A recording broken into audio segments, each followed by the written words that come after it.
오늘도 지난 시간에 이어서 지금의 현실에서 우리가 교회를 생각해 보고자 합니다. 특별히 지금의 상황은 성경에서 제시하는 예배를 제대로 드리지 못하는, 피치 못하는 상황에 있습니다. 인터넷 등 여러 다른 대체 수단으로 예배를 드리는 형편에 있죠. 이런 형편으로 인해서 하나님 중심적 예배가 아니라 예배가 인간의 편의에 따라 예배해도 된다라고 하는 생각에 많은 사람들이 잠식되어 있음을 부정할 수 없습니다. 이런 시기에 예배가 갖는 중요성을 다시 한번 상기하는 것이 무엇보다 필요하다고 저는 생각을 했습니다. 그래서 오늘 이 공적 예배가 갖는 이 중요성, 우리 지금 11시 예배를 드리고 있는 이 공적 예배가 드리는 중요성이 무엇인지 다시 한번 말씀드리고자 합니다. 하나님은 나 외에 다른 신을 내게 두지 말라라는 이 철저한 하나님 중심적 내면을 소유할 것을 십계명 제1계명에서 밝히고 있습니다. 이것이야말로 십계명을 비롯한 모든 율법이 말하고자 하는 근본적인 핵심이고, 더 나아가 성경 전체가 하나님 백성에게 말하고자 하는 궁극의 명령이에요. 하나님 중심이라는 것이죠. 하나님 외에 다른 것을 두지 않는 것, 하나님만 향하는 것, 오직 하나님의 뜻만이 최고의 권위를 가지고 나의 견해와 나의 주장 모두가 그 앞에 왁스처럼 녹아지는 것, 나의 내면과 삶이 그분의 뜻을 온전히 순종하여 기꺼이 복종하는 것, 그분의 뜻에 따라 삶이 움직여지는 것이에요. 이것이 그리스도께서 자신의 모든 것을 참혹스러운 죽음에 내어주면서까지 우리를 구원하신 궁극이라는 겁니다. 하나님 중심 말이죠. 오늘 이 하나님 중심이라는 이 성경의 핵심적인 명령이 과연 나에게 실현됐는가? 과연 내 마음과 내 삶에 하나님께서 당신의 백성들에게 요구하는 하나님의 중심이 과연 나에게 실현됐는가를 알 수 있는 시금석을 말씀드리고자 합니다. 그리고 하나님 중심이 나의 내면과 삶에 실현되기 위해 신자들이 해야 될 가장 우선적인 행위, 나의 내면과 삶이 하나님 중심이 되기 위하여 신자들이 과연 무엇을 해야 되는가? 가장 핵심적이고 중요한 행위가 무엇인지를 말씀드릴 거예요. 그게 바로 예배입니다. 공적 예배죠. 이것은 십계명의 배열을 통해서도 알 수 있어요. 하나님 중심을 명령한 십계명은 곧바로 둘째 계명으로 옮기는데, 이 둘째 계명은 다름 아닌 예배에 대한 명령입니다. 예배를 첫 번째 명령에 언급하는 이유는 이 예배야말로 하나님 외에 다른 신을 두지 말라라는 명령을 실제화할 수 있는 첫 번째 요소이고 가장 우선적으로 적용할 사안이 됩니다. 또한 그 내면에 하나님 중심이 실현된 영혼에게 가장 우선적으로 나타나는 열매가 하나님 중심적 예배이며 하나님 중심적 예배에 대한 열망이에요. 어떤 사람이 자신에게 주어진 공적 예배를 온 마음과 뜻과 정성을 다하여 사모하고 그것을 기뻐함으로 자신의 삶에서 이 공적 예배를 가로막는 것을 다 포기하면서까지 드리기를 기뻐한다면, 예, 맞습니다. 그의 영혼과 그의 삶의 중심은 하나님이 차지하고 있음을 드러내는 거죠. 참된 신자들에게 이 공적 예배는 삶의 핵심이며 중심을 차지합니다. 이것을 위해 살아간다 해도 과언이 안 될 거예요. 반대로 하나님이 아니라 그의 내면과 삶에 하나님이 중심이 되는 것이 아니라 자기 자신이 중심이 된 사람에겐 이 공적 예배는 소홀히 여기는 것이 될 수밖에 없으며 공적 예배는 절대 기쁨이 되지 못합니다. 즉 참된 신자가 되지 않고서는 공적 예배는 중요한 것이 될 수 없어요. 주일 아침 드리는 11시 예배가 되는 겁니다. 그들은 손해를 감수하고 육체의 피곤을 넘어서서 심지어 자신의 여가를 포기하면서까지 공적 예배를 사수하고자 하는 마음이 없습니다. 왜냐하면 그들의 내면과 삶이 하나님 중심이 되어 있지 않기 때문에 그래요. 그런 사람들에게 공적 예배는 자신의 삶에 무거운 짐처럼 느껴질 수밖에 없어요. 급기야 이 공적 예배는 자기의 여가 활동을 위협하고 자신의 유익을 빼앗아 가는 매우 큰 짐처럼 느껴질 수밖에 없습니다. 아무리 그 사람이 나는 하나님을 믿습니다. 나는 나름대로 노력하고 있습니다고 말해봤자 아니에요. 그들의 중심에는 하나님이 없고 그 자신이 차지하고 있음을 부인할 수 없습니다. 불신의 상태에 있다는 거죠. 예배는 우리가 몇 주간 살펴본 것처럼 하늘의 예배와 교감하는 겁니다.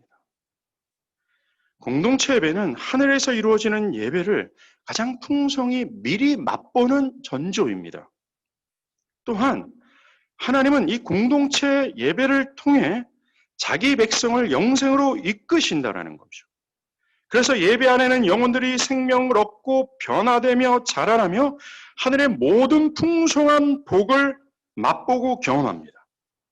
정말 예배는 우리의 믿음과 신앙을 지켜주는 원천이고 우리의 영혼을 해결하는 우물과도 같아요. 물줄기라는 겁니다. 그러하게 누구든지 이 예배에 참여하지 못하는 상황에 직면한다면 예배를 스스로가 자원해서 게을리 대하거나 바쁘다는 핑계로 예배를 뒷전으로 옮기거나 심지어 피치 못한 상황에 예배를 드리지 못한다 한다면 마이클 홀튼이 말한 것처럼 그의 영적인 생명은 죽어질 수밖에 없으며 심지어는 교회를 떠나는 정도의 영적 사망이 일어나게 됩니다. 이 웨스트민스터 신학교에서 조직신앙을 가르치는 마이클 홀튼 교수는 이렇게 얘기합니다. 나는 목사로서 내가 아는 사람 가운데 불규칙하게 예배에 출석하는 사람 중 애석하게도 대다수는 더 이상 교회에 활동하는 교인이 아니며 많은 사람은 완전히 교회를 떠나고 말았다. 당연합니다. 왜 그래요? 예배는 온 우주를 충만케 하시는 이의 충만이 우리 영혼에 들어오는 시간입니다. 그것이 차단된다면 그 영혼이 그 예배 가운데 머물지 않고서는 어찌 하늘의 풍성한 충만을 우리가 맛볼 수 있으며 하나님의 은혜의 충만으로 우리의 생명이 돋궈질 수 있겠어요? 불가능합니다. 그래서 예배를 등한시하거나 예배가 찬양된 영혼은 심지어 교회에서 사라질 수밖에 없는 것이 뻔합니다. 사실 여러분이 이 공적 예배에 할애하는 시간은 일주일에 단 2시간, 길면 3시간 뿐입니다.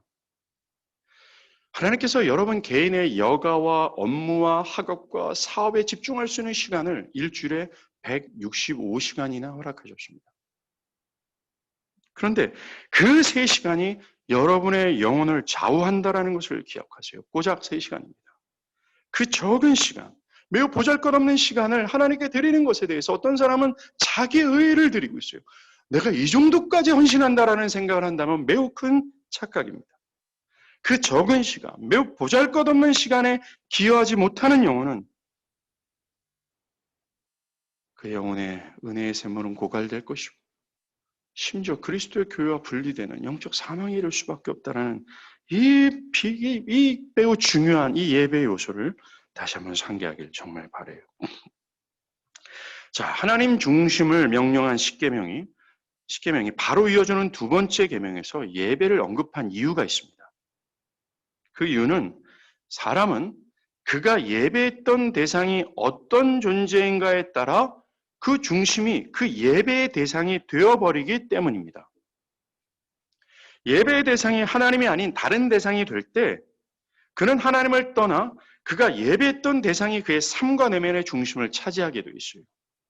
예를 들어 여러분이 하나님이 아닌 다른 사람이나 사업이나 자녀나 나의 건강, 시간 등을 더 중요시 여기고 그것의 뜻을 따르고 그것을 위하고 그것을 기쁘게 하기를 원하는 식이라면 여러분의 삶과 내면의 중심은 그것이 차지할 수밖에 없어요.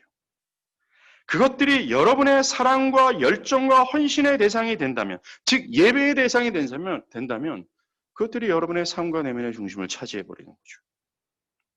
이와 같이 누구를 예배하는가, 누구를 존중하고 누구를 기쁘게 하고자 하고 누구를 영원롭게 하는가가 그 사람의 중심을 차지하는 결정짓는 요소가 되는 겁니다.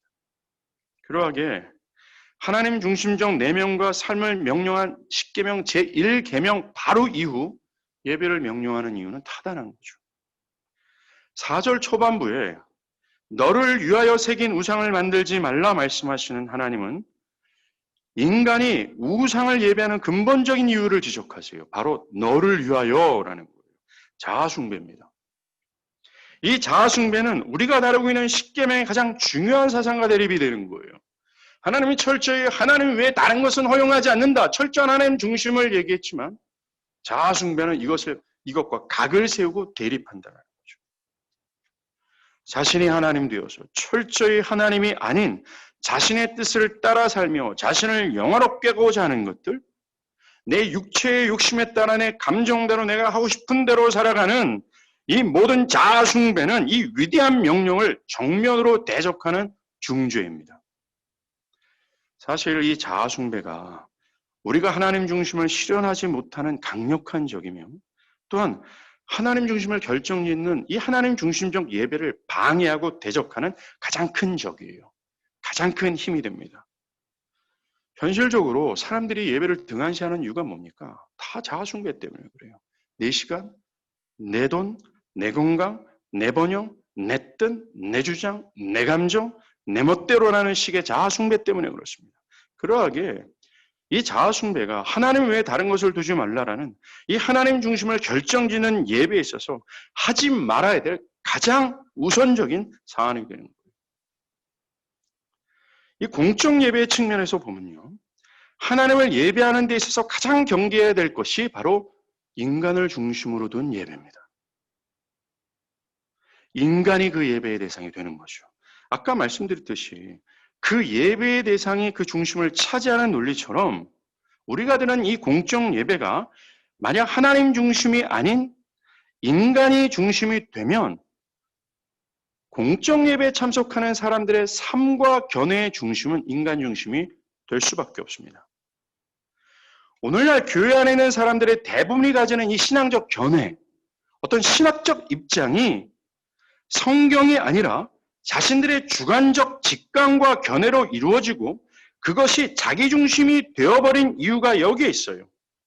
각자의 신앙의 노선을 세워놓고 그것이 성경적이든 성경적이지 않든 심지어 굳이 성경을 애써서 따를 필요 없어.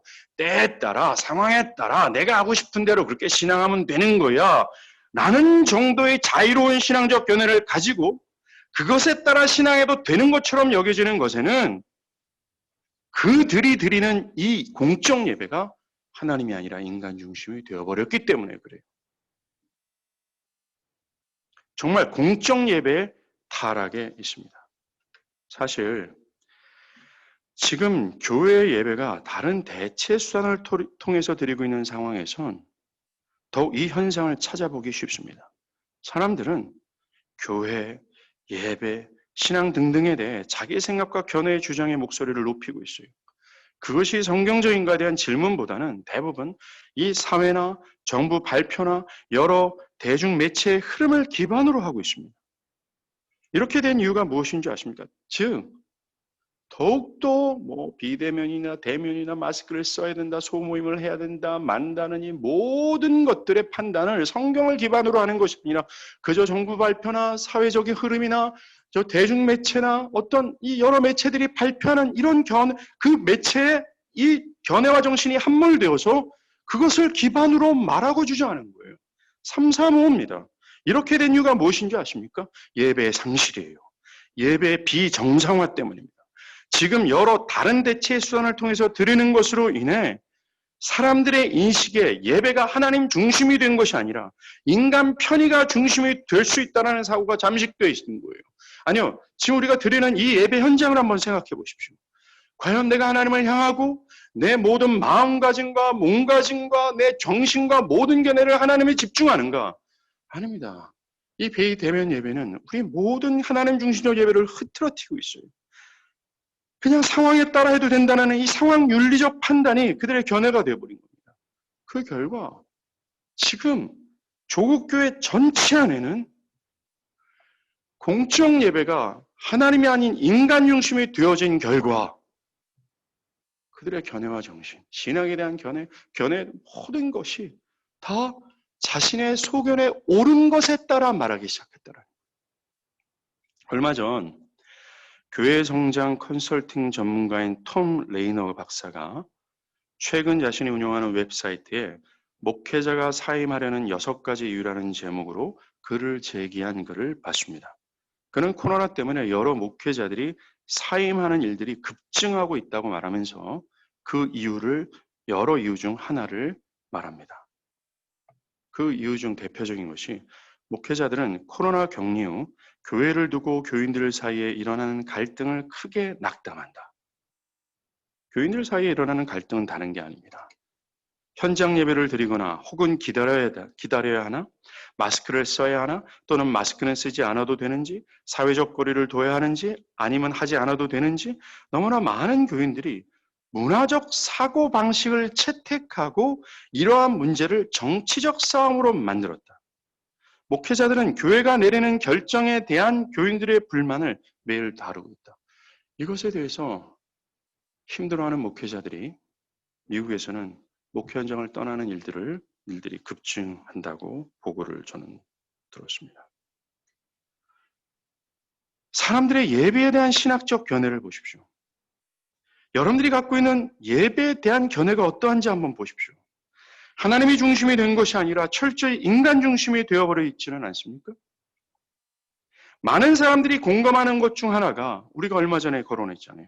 교회는 일주일 동안 많은 스트레스에 지친 우리가 다음 주를 위해 회복하고 마치 기름이 떨어진 자동차가 주유소를 들려 충전하는 것처럼 나를 충전케 하기 위하여 하는 것이다 라고 생각합니다. 또 예배를 자신의 삶을 정비하고 서로를 격려한 후에 흩어져서 일주일 동안 상대를 맞설 준비를 하기 위해 힘을 얻는 것이다 라고 생각합니다. 이런 생각은 예배를 인간 중심으로 생각하는 견해예요. 아닙니다. 예배를 드리는 1차적인 목적은 하나님이며 예배의 대상은 하나님이며 예배의 중심은 하나님이 되시며 예배는 사람이 아니라 오직 하나님을 기쁘게 하게 드리는 열망의 합이에요. 우리의 공적 예배 실상을 한번 보십시오. 일요일 아침 예배 드리는 예배의 대상이 누구인지를 알려면 그 예배가 누구를 기쁘게 해드리기를 목적하는가, 누구를 기쁘게 하라는 목적으로 행해지는가를 보면 판단할 수 있습니다. 만약 어떻게 해서든지 하나님을 기쁘게 하고자, 하나님을 영화롭게 하자, 하나님의 그 위엄을 알고, 하나님의 하나님 되심과 그분의 위엄을 알고, 그분을 의식하고, 그분을 경외하는 마음으로 예배하며 오직 하나님을 영화롭게 하고 하나님을 기쁘게 하고자 하는 마음이 없이, 그것이 성경적이든 그렇지 않든 상관없이 사람을 기쁘게 하려는 목적으로 행해진다면 그것은 하나님을 인간으로 형상화하여 인간을 예배하는 우상숭배장이 될 수밖에 없습니다. 교회 주차장부터 예배당 입구에 들어오는 때까지 사람을 기쁘게 하는 의도가 가득합니다. 주일 아침에. 사람들이 지루해하지 않도록 하기 위한 여러 영상이나 육적인 비트가 있는 음악을 사용하는 것, 사람들이 은혜라는 미명 아래 감동을 받게 하는 여러 수단과 말들, 사람들이 좋아하는 형태의 찬양과 스타일들, 사람들의 시간을 최대한 배려해서 빨리 예배가 끝나도록 기획하는 것들, 사람들이 편안하고 안락하게 예배의 영을 즐길 수 있도록 하는 스타일을 찾는 것, 심지어 사람들에게 은혜를 끼쳐서 자신의 소정의 목적을 이루고자 하는 탐욕스러운 자들이 고안해내는 여러 말들, 대표적으로 이게 설교가 될 거예요. 설교는 1차적인 대상이 하나님이심을 여러분들 기억하십시오.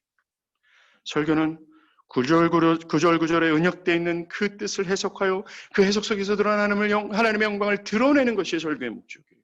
하나님을 영어롭게 하는 것입니다. 그러나 설교가 교인들에게 은혜를 끼쳐서 그 교인들이 일꾼으로 세워지기를 위해서나 그 은혜를 끼쳐서 목회자를 사랑하고 존경의 대상으로 바라보게 하거나 또한 은혜를 끼쳐서 그 교회가 부흥케 하기 위한 어떤 인간을 위한 수단이 아님을 우리는 기억해야 되는 겁니다. 정말 친사람주의 예배예요. 오늘날은 이러한 것을 더 강화하기 위하여 다양한 전략을 수집하고 그런 방법론을 배우는데 혈안이 되어 있습니다. 사람들은 백화점을 찾듯이 자신을 섬겨주고 자신에게 편안함과 안락함을 느끼게 해주는 사용자 친화적인 교회를 찾고 자신들의 취향에 맞는 예배를 찾고 있어요. 공적인 예배가 인간 중심이 되어버렸다는 거예요. 이렇게 공적 예배가 하나님이 아니라 인간 중심이 되면 그 사람의 삶과 내면의 중심은 인간이 차지해버리게 되는 겁니다. 보십시오. 현재 사람들은 내가 오늘 온전히 예배했는가? 내가 오늘 하나님을 집중하여 하나님을 영화롭게 했는가? 정말 나 자신이 하나님을 집중하고 그분을 즐거워했는가에 대한 답으로 성공적 예배를 판단하지 않습니다. 여러분들, 과연 여러분들이 예배를 올 때, 예배를 준비할 때, 내 자신이 하나님을 향하기를, 집중하기를, 그분만을 기뻐하고 그분만을 영화롭게 하기를 바람으로 몸부림치며 기도로 준비했습니까? 안타깝게도 대부분의 사람들은 별 생각이 없이 교회에 앉아서 축 처진 마음으로 뭔가 성령께서 내 축 처진 영혼과 육체와 마음을 일으키기를 기다리고 있어요. 하나님 한번 해보세요. 하나님 나를 한번 일으켜 보세요. 하나님 나한테 와서 나를 좀 기분 좋게 해보세요. 나를 좀 영화롭게 한번 해보세요. 나를 위로해 보세요. 철저히 자기 중심이 되어 하나님을 예배하는 거예요.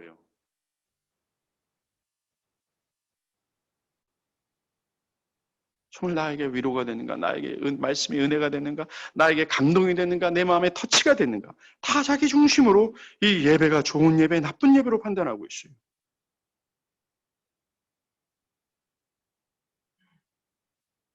우리가 경계할 것은 자아 숭배입니다. 늦잠을 자서 예배에 늦는 것, 시험이나 피곤함 등등의 이유로 예배하지 않는 것, 자기 시간을 확보하기 위해 공적 예배를 등한시하는 것, 이 모두가 자아 숭배가 될 수 있습니다. 즉 하나님을 예배하는 것을 가로막는 이 모든 요소가 자아 숭배, 곧 우상 숭배입니다. 그 외에도 하나님을 향해 예배하는 예배를 여러 다양한 이유로 뒤로하게 만드는 요소들, 자기를 위하여 우상을 섬기는 행위가 되는 거죠. 자아 숭배는 결탄코 그 내면과 삶에 하나님 중심을 실현시키지 못해요. 즉 참된 하나님의 백성이 되지 못한다는 사랑하는 여러분, 지금 하나님 중심적 내면과 삶, 내 중심이 하나님을 차지하는 것, 이것은 곧 영생이며 구원이요. 이것은 하늘의 백성이 되는 것이고 이 하늘의 나라를 약속받는 것입니다. 이것을 소홀히 되거나 대충 뒤에 두어야 될 사안이 아니라는 거죠. 우리 믿음의 선조들은 하나님 외에 다른 것을 두지 않기 위해 이 공적 예배를 하나님 중심으로 드리기를 위하여 열망했습니다. 스코틀랜드 언약도는 단 한 번의 주일 예배를 위해 자기의 목숨을 버릴 수밖에 없었습니다. 단 한 번을 위해서. 일제 강점기 때 조국 교회는 신사에 절하지 않는다는 이유로 고진 고문과 목숨을 내놓아야 했습니다. 단 한 번의 예배를 드리기 위해 그들은 수십 킬로나 되는 길을 걸었고 추운 겨울날이든 무더운 여름날이든 하나님을 단 한 번이라도 예배하기 위해 자신의 온 마음과 뜻과 정성을 다했어요. 뭐 단 한 번 예배드리기 위해서 먼 곳까지 가야 됩니까? 굳이? 라는 의식을 가진 현대인들과는 매우 큰 차이를 보였습니다. 내일 정말 중요한 시험이 있어요, 목사님. 어제 과다한 업무로 인해서 내가 정말 피곤하거든요. 내가 노력해봤는데 이 예배하기가 정말 힘들어요. 라는 현대인들의 핑계가 보이지 않습니다. 오늘은 소도 사야 되고 장가 가야 되고 반일을 해야 되고 라는 등등 현대인들의 핑계, 효과적이고 합리적인 사고로 예배의 유무를 판단하는 현대인들의 얍삽빠른 모습을 찾아보기가 어려워요. 그런 차이가 무엇을 말해주는지 아십니까? 단순히 시대의 차이가 아니에요. 지혜의 차이나 열심의 차이가 아닙니다. 그것은 그들 안에 하나님이 중심을 차지하고 있는가 아닌가의 시금석이에요. 영원한 생명을 주신 하나님을 가졌는가 아닌가의 차이입니다. 첫 계명이 그 영혼에 실현되었는가 안 돼 있는가의 차이예요. 믿음의 선진들은 단 한 번의 예배와 자신의 목숨을 맞바꿨어요. 모든 희생을 치르면서까지 하나님 외에 다른 것을 두지 않고자 하는 고백을 예배로 증명했습니다. 이 예배는 그가 하나님 외에 다른 신을 두지 않는다는 가시적 표시이며 하나님 중심적 내면을 도출시키는 행동입니다. 이제 여러분께 물어야 돼요. 과연 나 자신은 하나님 중심으로 살고자 하는지, 그 예배를 중심으로 두고 그것이 시금석이 되어서 과연 나는 이 예배를 어떻게, 어떠한 태도로, 어떤 중심과 무게감을 가지고 정말 하나님 중심적이라는 참된 예배를 사수하고자 몸부림치는지를 보십시오. 그 답에 따라 여러분이 하나님 백성인지 아닌지를 알 수 있어요. 단 한 번의 예배가 인간이 아니라 하나님 중심의 예배를 드리고자 최선을 다하고 있는가? 나에게 이 공적 예배는 어떤 위치를 차지하고 있는가? 물어봐야 돼요. 정말 여러분의 내면과 삶을 하나님 중심으로 개혁하기 위해서는 여러분이 드리는 이 공적 예배에 대한 태도를 먼저 개혁하는 것이 필요합니다. 일주일에 학업과 사업과 직장 모두가 이 한 번의 공적 예배를 위해 존재하는 것처럼 살며 돈을 더 많이 벌 수 있는 기회를 포기하면서까지 공적 예배를 사수하고 또한 사모하는 것에 필요한 대개혁이 필요해요. 대개혁. 먼저 나 외에 다른 신을 두지 않는 것. 이런 제1계명으로 변화되는 심령이 있어야 되는 겁니다. 즉 하나님 중심의 예배를 드리기 위해서는 제1계명으로의 변화가 필요한 거예요. 자기중심적이었던 자기 견해와 정신을 모두 부임당하고 하나님의 뜻을 기꺼이 수용하고 그 뜻에 따라 살기를 기뻐하는 마음의 변화입니다. 그분의 뜻에 복종하는 것이 가장 달콤하기까지 느껴질 정도의 변화예요. 하기 싫어도 그냥 하면 돼 라는 것이 아니라 마땅하고 그것을 따르는 것이 기쁨이 되어지는 변화된 마음이에요. 하나님 중심적 예배는 하나님 중심적 내면과 삶이 아니면 불가능합니다. 먼저 하나님 중심적 예배를 드리기 위해선 하나님 중심적 내면과 삶으로의 개혁, 변화가 필요합니다. 성령으로 새롭게 된 자가 아니고서는 하나님을 참되게 예배하는 것은 있을 수 없습니다. 공적 예배를 위해서 사업의 손해를 감수하면서까지 피곤한 주중의 삶을 거스르면서까지 해외여행과 가족여행 등등 자기의 여가를 충분히 즐기며 살 수 있는 처지에서도 그것을 부정하고 공적 예배를 중심으로 산다라는 것, 그것은 마음의 변화가 없이는 불가능합니다. 공적 예배에 게으르고 그것이 소중하게 느끼지 못하는 이유는 여러분의 성품의 문제나 천부적인 문제나 육체의 게으름이 아니에요. 공적 예배를 자꾸 차선이며 또한 게으르게 대하는 것은 마음의 문제입니다. 마음의 변화가 없었기 때문에 그래요. 제1계명으로 그가 변화되지 않았기 때문에 그렇습니다. 그 영혼 안에 성령께서 뭔가 해주는 참된 역사, 구원의 참된 역사가 없기 때문에 그래요.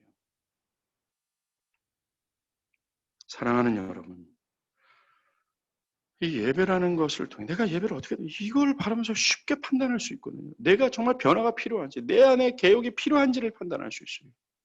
만약에 이 말씀을 들으면서 내가 정말 마음의 개혁이 필요하다. 내 마음의 변화가 필요하다. 라고 생각하는 분들이 있다면 그걸 구하십시오. 그저 이렇게 하다 보면 어느 시간에 내가 어떻게 될 거야 라고 하는 막연한 생각을 버리십시오. 이것은 여러분의 영적 생명과 직결되어지는 것이고 영원한 하나님의 나라와 관계되어 있는 질문이에요. 만약에 이 땅에서 하나님 중심적 예배, 그 태도, 자아 숭배를 척결하고 내 중심이 하나님을 차지해서 그 모든 것을 뒤로하여 하나님을 영화롭게 하고자 하는 열망과 기쁨의 충만함으로 그가 휩싸여 있지 않으면 그는 결코 저 하늘의 예배가 약속되지 않는 영혼입니다. 그러하기에 이것은 매우 중요한 사람이에요. 이 하나님 중심적 예배를 향한 사모하는 마음으로 변화되지 않는다면, 그리고 계속해서 그 변화되지 않는 마음의 상태가 계속해서 지속된다면 둘 중에 하나입니다. 첫 번째는 예배를 드려도 죽을 때까지 화석처럼 앉아 있을 거예요. 두 번째는 불행하게도 그는 교회에서 사라지게 될 겁니다. 이런 마음의 변화를 위해서 필요한 것이 뭔지 아십니까? 바로 복음이에요. 고린도전서 1장 18절에 십자가의 도가 멸망하는 자들에게 밀어나는 것이요 구원을 받는 우리에게는 하나님의 능력이라. 정말로 복음은 능력입니다. 복음은 사람의 중심을 흔들고 그 사람의 마음이 하나님을 향하도록 변화를 일으킵니다. 사실 기독교의 모든 것, 마음의 변화를 비롯해서 그의 삶까지, 그리고 기독교의 모든 복락을 깨닫고 누리는 근원지는 바로 복음에 있어요. 말씀의 능력에서 비롯됩니다. 복음은 분명히 하나님을 자신의 가장 소중한 가치로 여기도록 변화시킵니다. 교회를 다니면서 여전히 화석처럼 앉아서 아무런 열망도 없이 예배하고 있는 이유는 믿음이 약해서가 아니에요. 여전히 자신의 시간을 확보하고자 예배를 등한시하고 공적 예배보다 다른 것이 더 시급하고도 중요하게 느껴지는 이유는 복음으로 변화되지 않았기 때문입니다. 복음화가 되지 않았기 때문입니다. 알아도 그저 사변화되어 있기 때문입니다. 여러분의 마음을 변화시킬 수 있는 것은 복음뿐이에요. 그것을 듣고 알기를, 저 하늘의 보좌를 나의 오른손으로 움켜잡고자 하는 그 강렬한 사모함 가운데 복음을 섭취하고자 간구하십시오. 이처럼 이 하나님 중심을 결정짓는 예배, 그 예배가 참되기 위해서는 복음으로 마음의 개혁, 마음의 변화가 선행돼야 돼요. 두 번째로 하나님 중심적 예배를 드리기 위해서는, 다른 말로 하나님이 받으시는 예배가 되기 위해서는 그리스도를 중보자로 한 예배가 되어야 됩니다. 여러분들, 이교 신앙들은 하늘과 사람들이, 신과 사람이 접촉하는 핵심을 어떤 형상이라고 믿었어요. 그래서 여러 동물의 형상을, 금신상 같은 것을 접촉점으로 해서 그 신께 예배했습니다. 그러나 기독교 신앙은 오직 그리스도가 하나님과의 접촉점이에요. 그리스도께서도 나로 말미암지 않고는 아버지께로 갈 자가 없다라고 확증하셨습니다. 오직 하나님께 나아가려면 예수를 통해서만 나아갈 수 있어요. 왜냐하면 부정한 우리로서는 그 거룩한 하나님께 나아갈 수 없기 때문입니다. 아무리 하나님에 대한 지식이 많고 도덕적인 삶을 살았다 할지라도, 여러분이 일주일 내내 성경을 착실하게 읽고 기도한다 할지라도 그 정도의 행위 가지고는 도저히 하나님의 그를 받아줄 수 없어요. 하나님은 본질적으로 거룩하시기에 부정한 그 어떤 것도 용납할 수가 없습니다. 아무리 열렬한 마음을 가지고 예배한다 해도 그렇습니다. 하나님은 하나님의 모든 명령을 완벽하게 순종한 의인만 받으세요. 그래서 예수입니다. 먼저는 하나님의 모든 명령을 온전히 순종하지 못한 나 자신의 죄를 대신해서 형벌받으신 그리스도의 공로를 의지하는 거예요. 여러분 스스로가 여러분이 버려놓은 모든 죄악들을 정리할 수 없기 때문에 예배하는 그 시간에 우린 철저히 그리스도의 죽음의 공로를 의지하는 겁니다. 그리고 하나님께서 요구하신 모든 명령을 우리가 완벽하게 순종해내지 못하기에 우리는 우리를 대신해서 완벽하게 순종하신 그리스도의 의를 의지하며 나가는 것이죠. 여러분들이 아무리 거룩한 삶을 살고 성실한 삶을 산다 할지라도, 아무리 착하게 행동하고 도덕적인 삶을 살고 심지어 신앙생활을 열나게 한다 할지라도 이 그리스도의 죽음과 그리스도의 의의 공로를 의지하지 않은 채 예배한다면 하나님 일도 여러분의 예배를 받지 않으세요. 반대로 여러분의 삶이 허접하고 너저분하며 부패하고 여러분들이 지금 스스로 자신을 판단했을 때도 이 모양 이 꼴로 어찌 하나님이 나를 받아주실 수 있을까? 나는 정말 죄인이다. 죽어마땅한 죄인에서 부끄러워서 하나님께 못 나가겠다. 라고 하는 자라 할지라도 그리스도의 죽음과 그리스도의 의의 공로를 의지한다면 하나님은 그를 매우 기뻐 받으시며 그가 예배하는 예배를 통해서 영광 받아주시는 거예요. 그리스도가 관건이라는 거예요. 이처럼 우리가 하나님을 예배할 수 있는 길은 오직 예수밖에 없어요. 예수 그리스도를 주시기까지 우리를 사랑하신 하나님 아버지, 그리고 그 하나님 아버지의 명령을 따라 우리를 대신해서 자신의 모든 물과 피를 다 쏟으시면서까지 우리를 구원하신 그리스도를 무한히 기뻐하고 그분을 영원롭게 하자는 마음으로 충만해질 때 그 예배는 하나님 앞에서 합당한 예배가 되는 거예요. 그러하기에 그리스도의 그 구속의 은혜를 모르는 사람들은 하나님께 나아가는 예배를 못 드려요. 심지어 내가 하나님께 구속을 받은 신자라 할지라도 형식적으로 그 예배에 앉아있다 할지라도요. 그 예배를 하나님 안 받습니다. 비록 신자라 할지라도 그의 영혼을 성령으로 데펴서 나를 구원하시면 나 아들을 주시기까지 나를 구원하신 하나님의 긍휼과 은혜를 다시 한번 상기하고 나를 대신해서 모든 형벌을 받으신 그 그리스도의 죽음의 그 공로에 감격하고 전율하며 기뻐하는 마음으로 예배하고자 할 때 하나님 그 예배를 받으시는 거예요. 그래서 예배 전이 중요한 겁니다. 저는 예배 시간 바로 전에 아니면 예배 시간이 지나서 헐레벌떡 나와서 예배하는 그 예배가 과연 하나님께 영광이 될까? 질문할 때가 많아요. 마지막으로 이제 우리는 실제적인 예배의 지침을 들을 필요가 있어요. 이것을 여러분들이 좀 기록하면서 염두하며 듣길 바랍니다. 하나님 중심적 예배를 이렇게 준비하라는 겁니다. 먼저는 우리 교인들은 잘 아는 겁니다. 여러분의 모든 삶이 이 공적 예배를 위하여 있어야 함을 기억해야 됩니다. 일요일 하루를 온전히 예배와 친교, 교회에 할애하기 위해서 6일을 열심히 일하고 사십시오. 일요일마저도 학업이나 업무를 남겨두지 않을 정도로 6일 동안 열심히 성실히 맡은 책무를 다하십시오. 오늘날은 주 5일째 근무를 하기 때문에 토요일은 일을 하지 않아도 되는 날처럼 나의 날처럼 생각하는 경우가 참 많은데요. 토요일은 주일을 위해 존재하는 겁니다. 여러분들이 주 5일을 근무한 이후 또 학교에서 공부한 이후 자녀 일과 남아있는 학업의 모든 과제들을 토요일날 다 하십시오. 그리고 주일 하루를 온전히 교회와 예배에 할애할 수 있도록 준비하시길 바랍니다. 또 예배를 위해서 건강을 유지하십시오.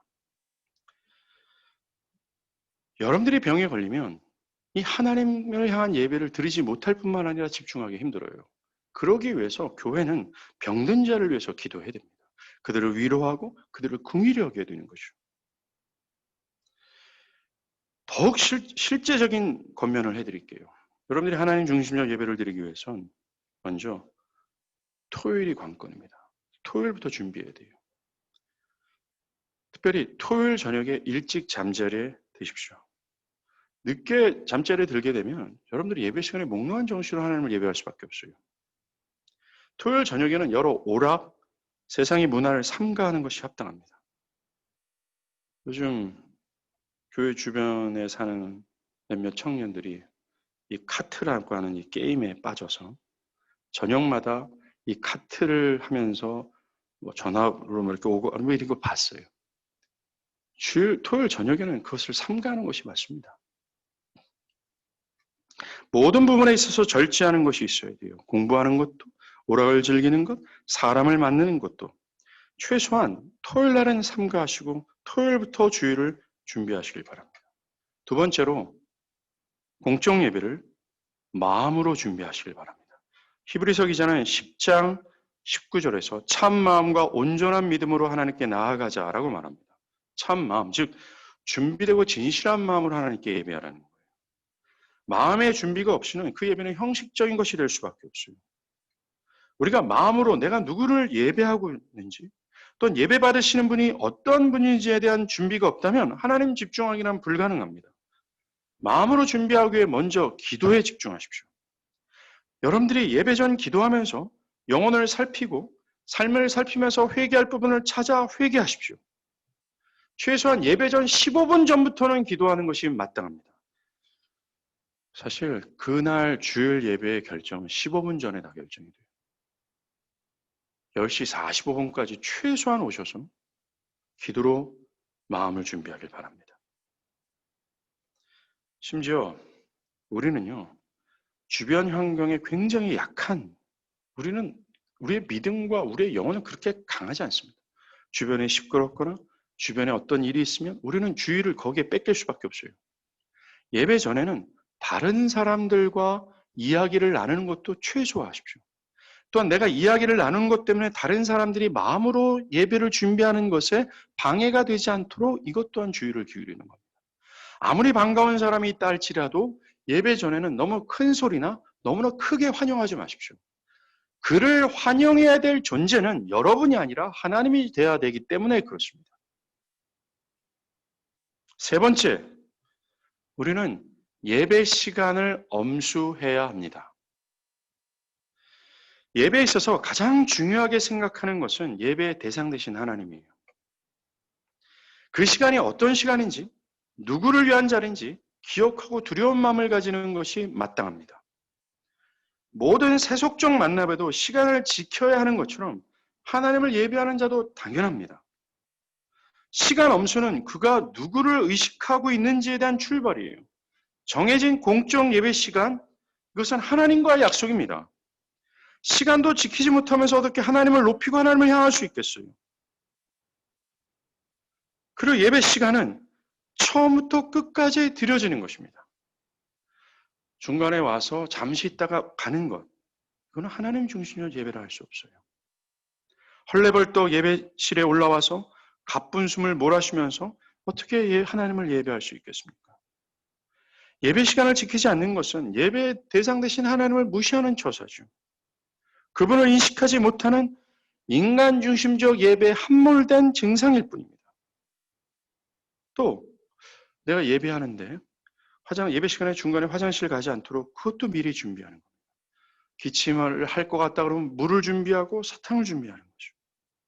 어떻게 하든지 내가 하나님을 집중하는 데 있어서 방해가 될 만한 여러 요소들을 미리미리 준비하고 최선을 다해 예배하는 겁니다. 그리고 우리는 예배하는 데 있어서 내가 하나님을 집중하는 데 있어서 방해가 되는 요소가 있다면 그걸 버려야 돼요. 토요일 날 스마트폰이 될 수 있겠죠? 작게는 이제 예배 시간에 딱 자리에 앉았어요.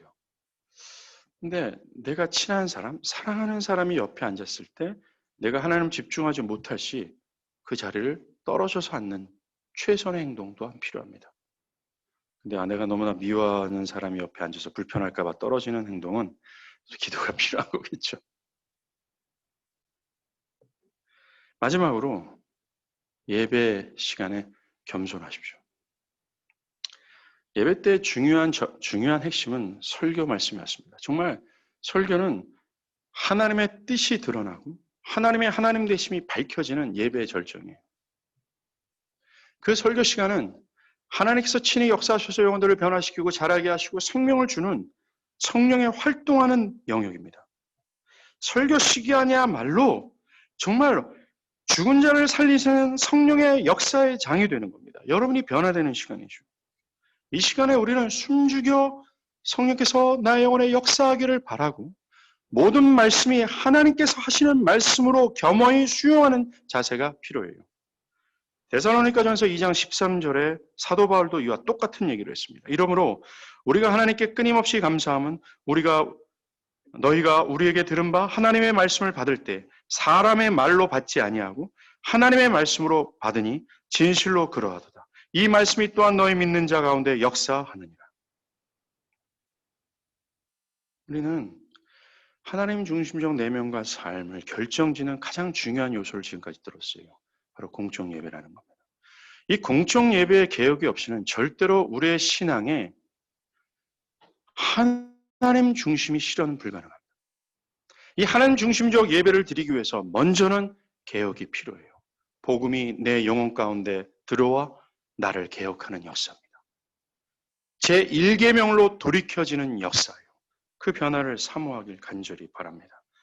바라기는 지금의 현실이 우리의 공적 예배를 얘기할 수밖에 없는 시대예요. 저는 지난 시간에 언급한 것처럼 오늘도 언급하고 싶습니다. 여러분들이 각각의 예배 처소에서 하나님께 드려야 될 그 하나님만을 기쁘게 해야 될 이 공적 예배, 이 시간에 최선을 다하는 여러분들 되길 바랍니다. 예배 전 15분 전부터. 비록 우리가 줌으로 예배하고 있지만 이 줌 예배가 나의 견해와 정신을 하나님이 아닌 나 중심으로 만들지 않기를 주의를 기울이며 예배하길 바라요. 하나님이여, 이 코로나 시대 속에서 이렇게 예배하는 우리 모든 교인들을 긍휼히 여기시사 결단코 이것이 인간 중심의 예배가 되어 인간 중심적 견해와 정신을 배양하는 시간이 되지 않기를 정말 바랍니다. 기도하겠습니다. 이 시간